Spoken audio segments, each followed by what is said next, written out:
Thank you very much, Ken Warkentin. Down here in the winner's circle with special guest driver Mark MacDonald. We're going to put him to work a little bit this evening before he does his work on the track. So, Mark, we have 6 internet, Twitter, and Facebook questions for you, as well as 3 live questions to be asked. So, are you ready?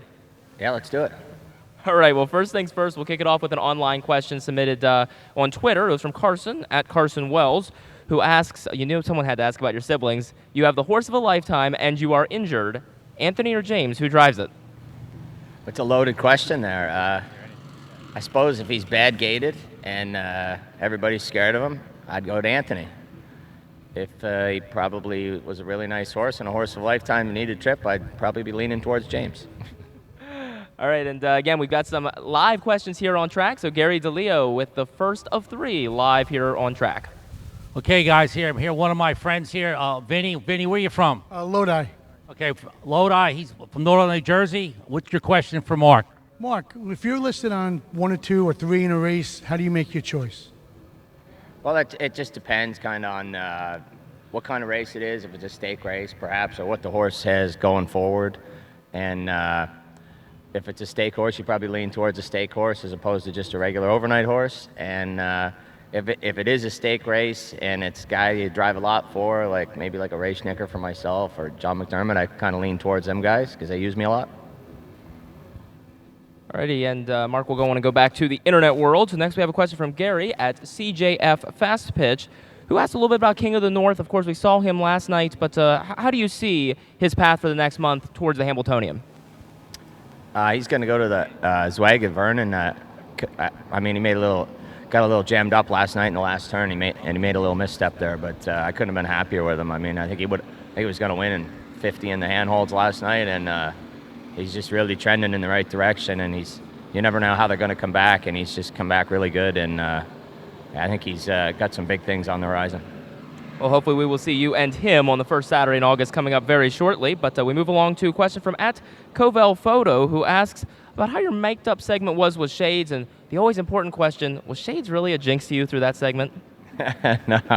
No, not so much. I mean, it's a hard place to win races, so we try to pick one race, every night where we could maybe be a little aggressive and have a little fun. And I just got picked off a lot, and it turned into a rolling thing, which actually made, I think, it a little more watchable and a little more fun. So it was all in all a good time. But he did get me beaten Tioga again on Sunday. Shades did it, mic'd up. So I don't know. Maybe you're right.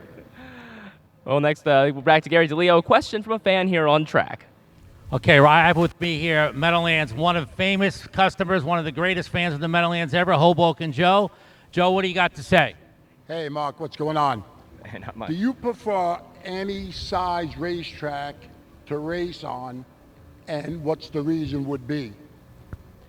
I do like I don't like half mile racing so much. I just think the post positions mean to. I mean, you can get beat easily with a good horse from the outside. I think like a mile track or even a 7/8 mile track, or you can take your shot from the outside if you drive bad with a good horse and still put them in play.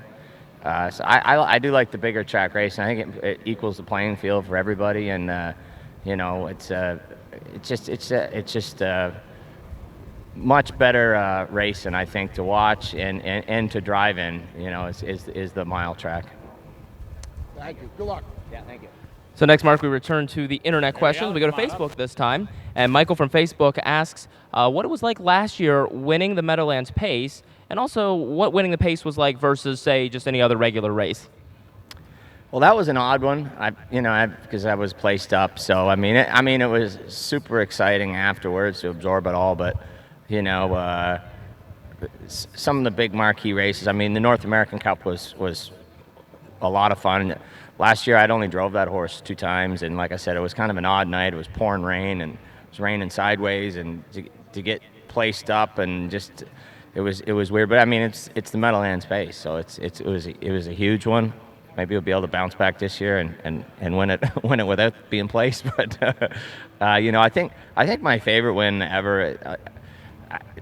There's like 3 big ones. There's the North American Cup, probably for sure, and the Gold Cup and Saucer and PEI, but I'll just never forget the little brown jug. You know, it was like a long time ago now. It doesn't seem that long, but it was 2006, and just to drive in front of 50,000+ people, I'll never forget how loud that was and just how exciting that was that day.